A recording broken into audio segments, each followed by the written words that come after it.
Pagi semuanya. Di sini kami mahasiswa dari Universitas Wirasarana Informatika mau membuat video presentasi itu dengan tema peran pemerintah dalam meningkatkan HAM.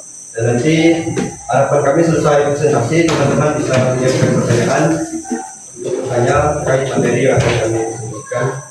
Sebelum kami mulai presentasi kami pada pagi hari ini, izinkan kami untuk memperkenalkan diri terlebih dahulu. Perkenalkan, nama saya Turis dari Putra. Saya Nathan Julius dan saya Sabri.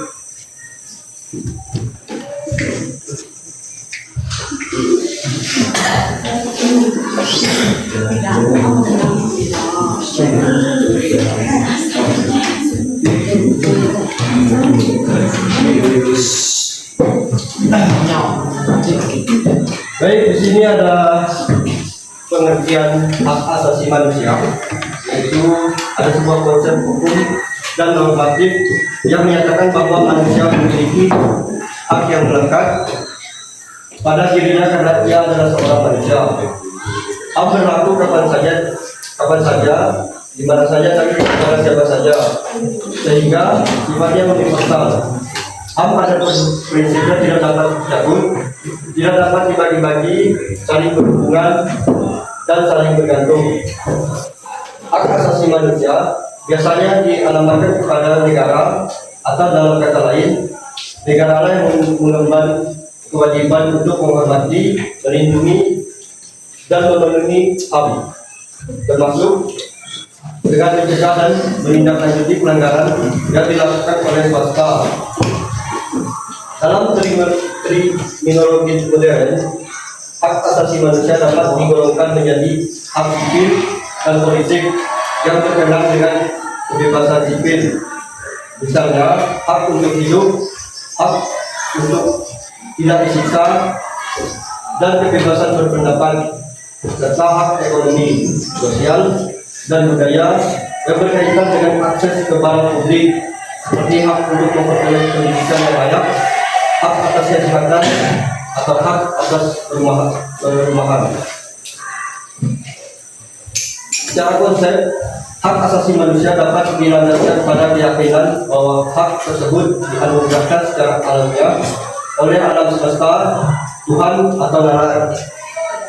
Sementara itu, mereka yang menolak penggunaan unsur alamiah meyakini bahwa hak asasi manusia merupakan perjabatan nilai-nilai yang disepakati oleh masyarakat. Ada pula yang menganggap HAM sebagai perwakilan dari lain-lain kaum yang tertindas. Dan pada saat yang sama juga terdapat kelompok yang meragukan keberadaan HAM sama sekali dan menyatakan bahwa hak tersebut hanya ada karena manusia mencetuskan dan membicarakan konsep tersebut. Sini ada ciri-ciri atau sifat hak asasi manusia. Yang pertama bersifat hakiki. Jadi maksud dengan hakikat hakiki adalah hak yang diberikan kepada manusia sejak lahir atau saat kita masih dalam kandungan. HAM itu sudah ada. Oleh sebab itu, setiap manusia harus menjunjung tinggi hak-hak yang sudah dimiliki oleh manusia lainnya. Apabila sama manusia bisa saling menghormati dan menjunjung tinggi satu sama lain, maka kemungkinan besar keharmonisan antar manusia dapat terjalin dengan baik. Yang kedua, HAM yang bersifat universal. Jadi yang kedua yang bersifat universal, yang berarti hak manusia berlaku untuk setiap manusia yang ada di seluruh dunia dan tanpa melihat latar belakang dari manusia itu sendiri. Dalam hal ini, latar belakang yang dimaksud adalah jenis kelamin, agama, status sosial, ras, suku bangsa, dan sebagainya. Dengan kata lain, adanya HAM bisa mengurangi terjadinya konflik yang terjadi karena adanya perbedaan. Yang ketiga, HAM bersifat tidak bisa dicabut. Di sini maksudnya adalah hak asasi manusia yang satu ini dapat diberikan dan dapat diartikan bahwa hak dasar yang sudah ada di dalam diri manusia sejak lahir tidak bisa diserahkan kepada orang lain atau tidak bisa dirampas oleh orang lain.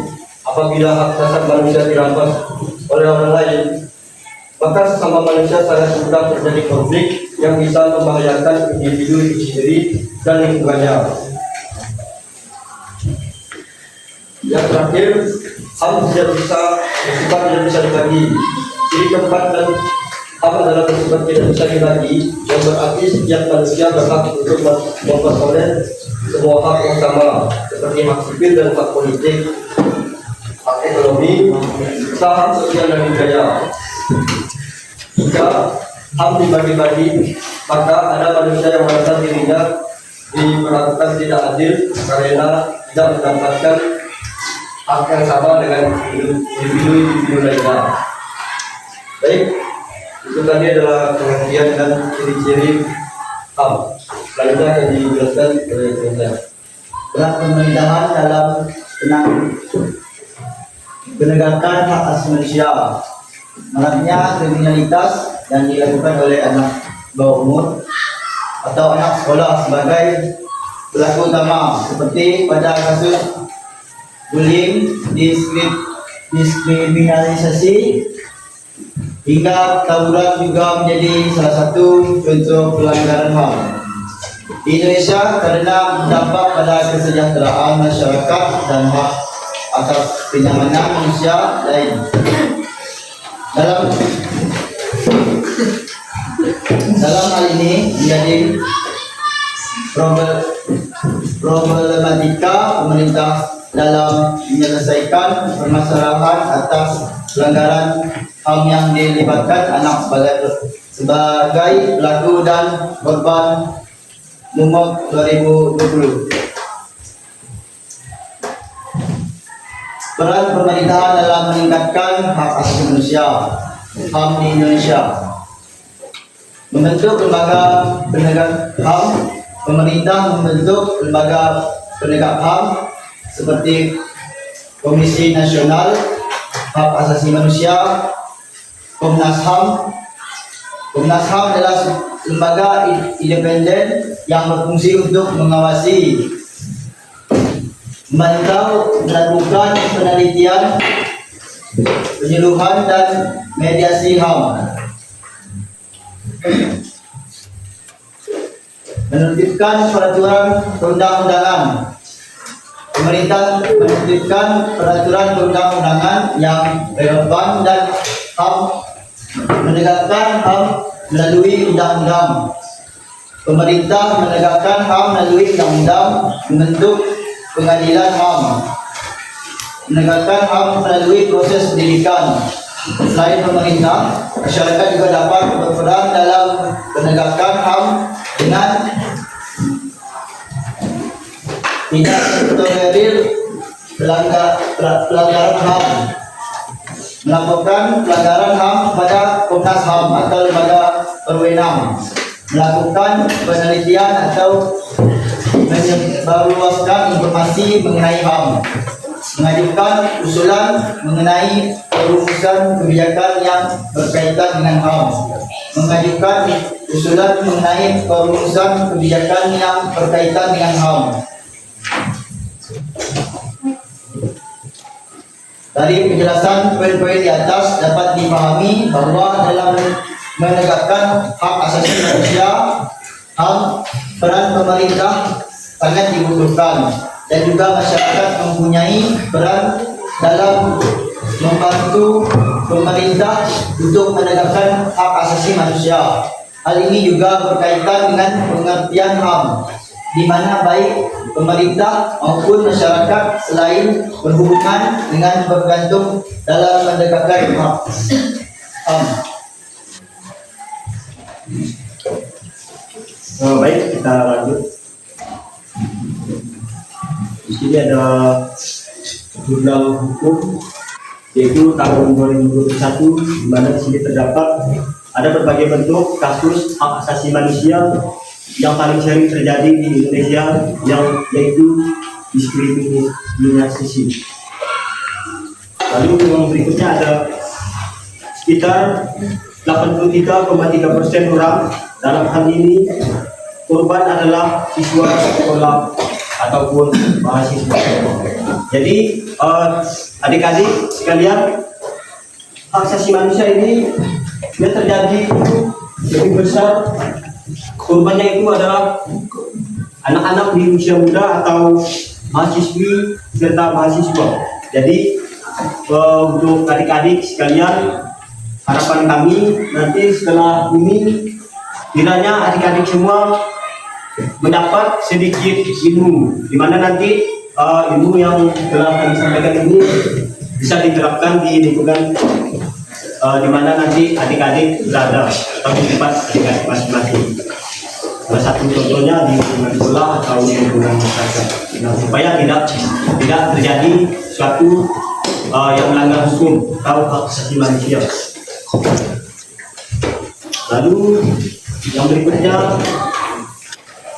anak di luar sekolah dan adanya pelanggaran hak asasi kesetaraan untuk masing-masing dari mereka. Nah, di sini kan jadi untuk pelanggaran HAM itu dia tidak menentu batas usianya berapa, yang jelas siapapun yang melakukannya itu adalah melanggar hukum atau hak asasi manusia.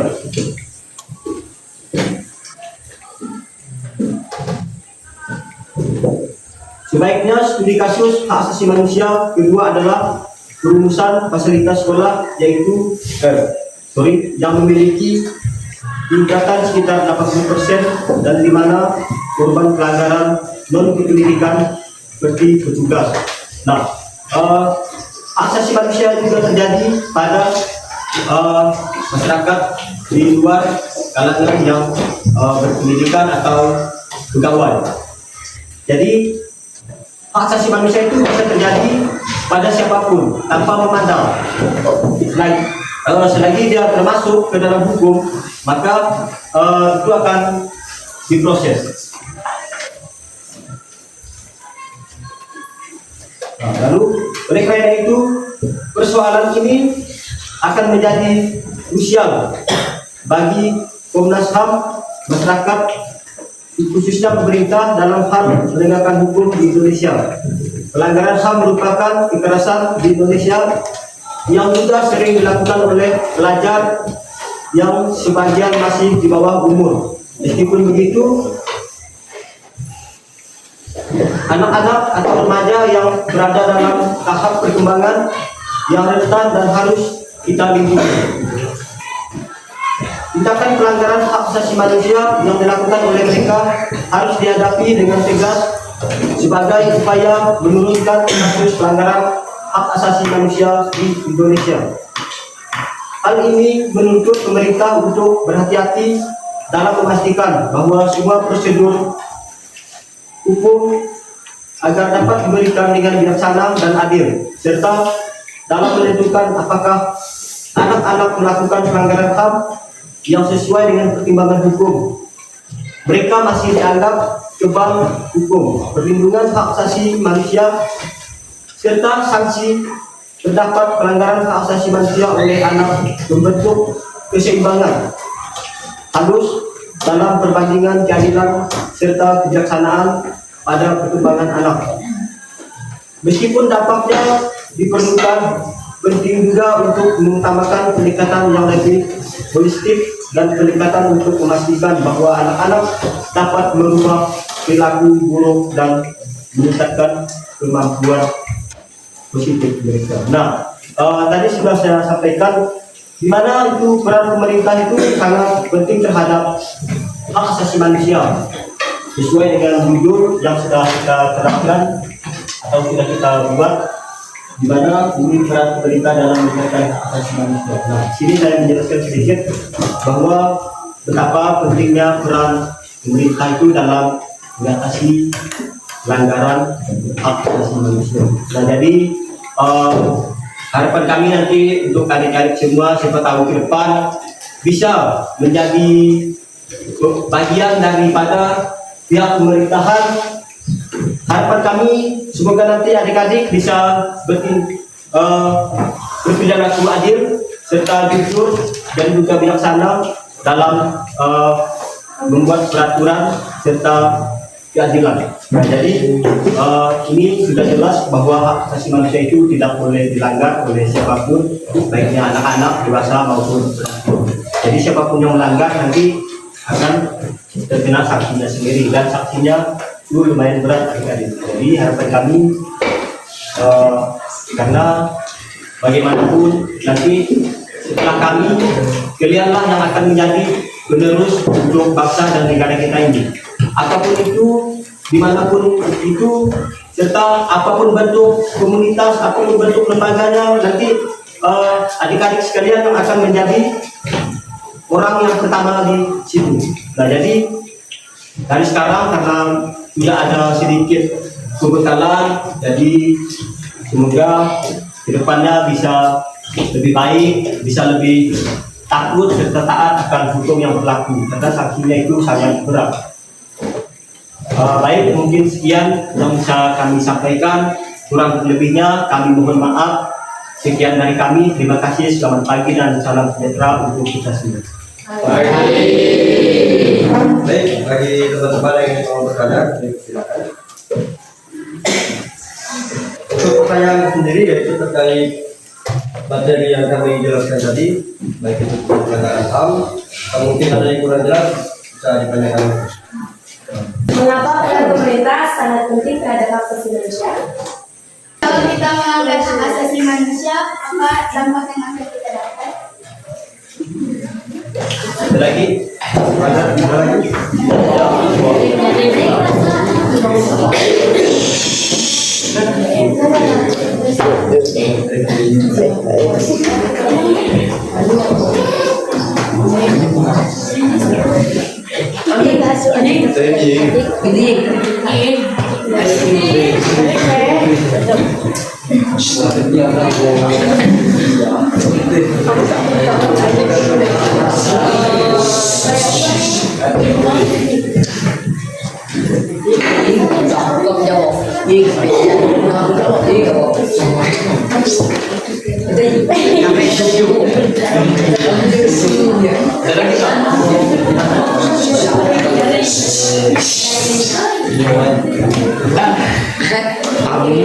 Apa saja pelanggaran dalam HAM atau hak asasi manusia? Bang, boleh minta nih, Bang?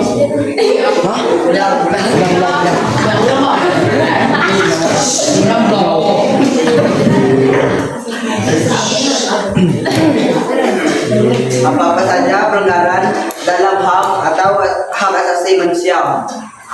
Ada lagi? Ada lagi?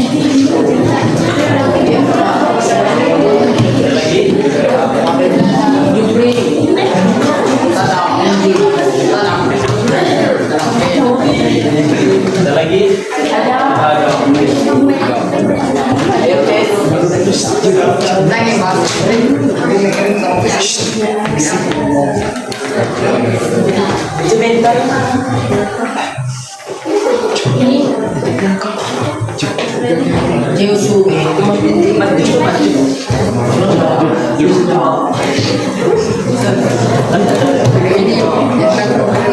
Tugas sangat belajar, jadi tidak ada yang harus dilakukan. Jadi dikati dan kami juga sini belajar. Jadi kita sangat berbagi. Jadi kami berhasil.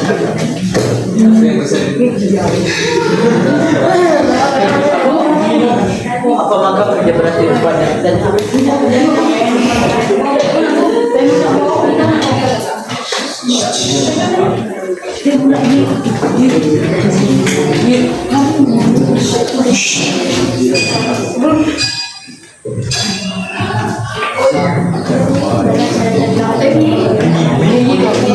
apa saja pelanggaran dalam HAM atau hak asasi manusia?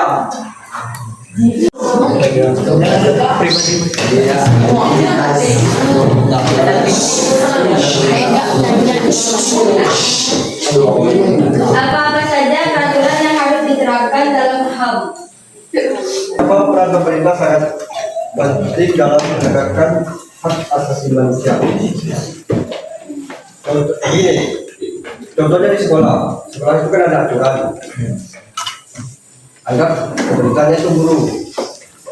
ada di sini adalah masyarakat.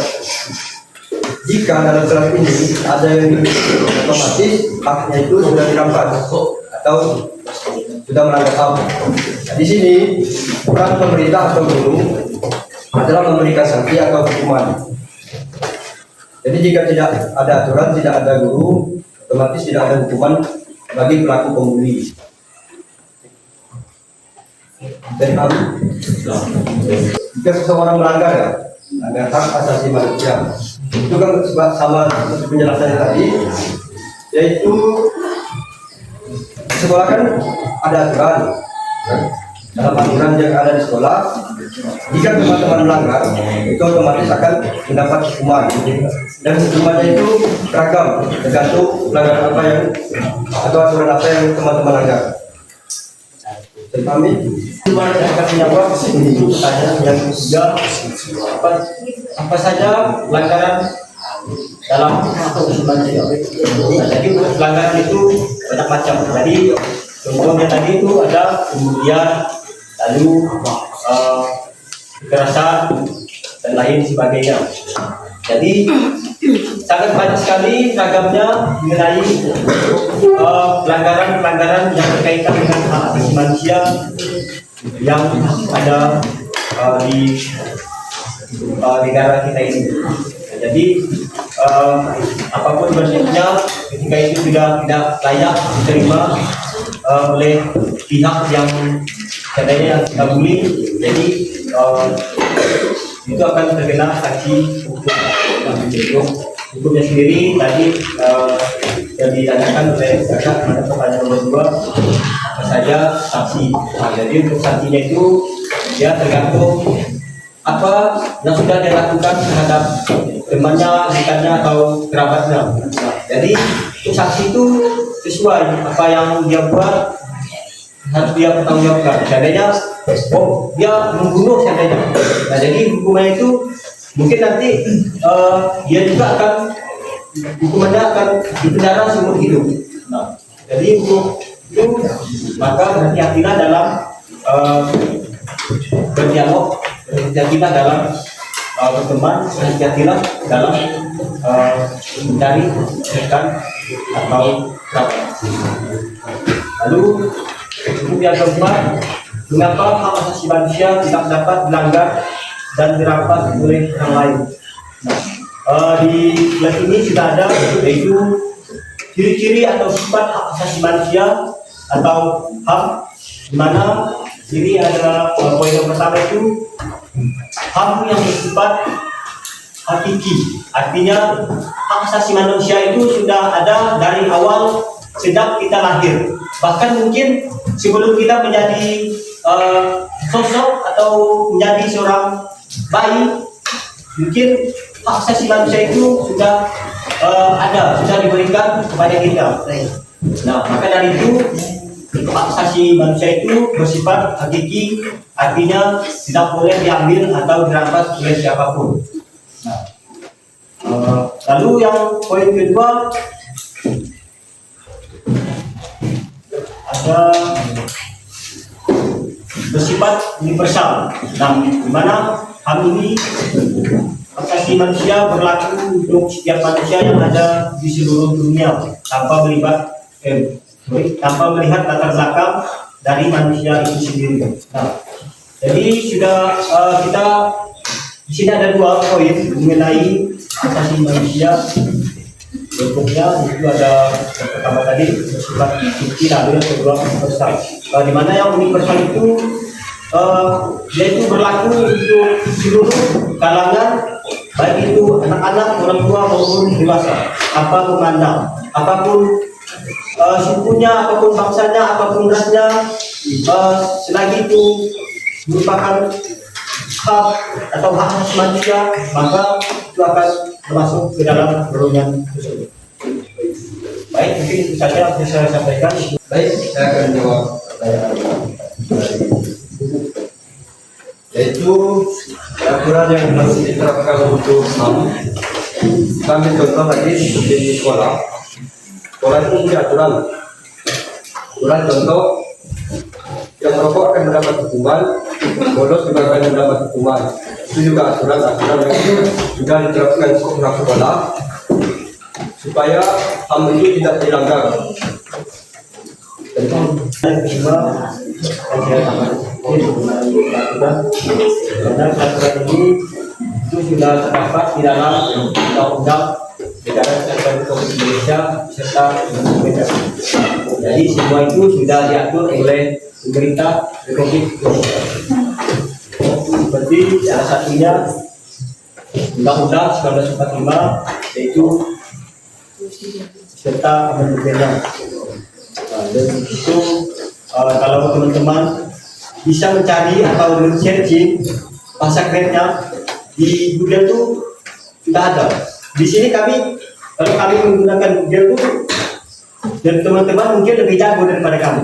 Nah, maka di sini kami memberikan jawaban atas pertanyaan teman-teman itu sesuai apa yang ada di dalam isi pikiran kami, sesuai imajinasi kami. Kalau kami menggunakan Google mungkin teman-teman lebih jago daripada kami. Betul lah? Betul. Aku kata kami mengucapkan selamat pagi dan salam sejahtera untuk kita semua.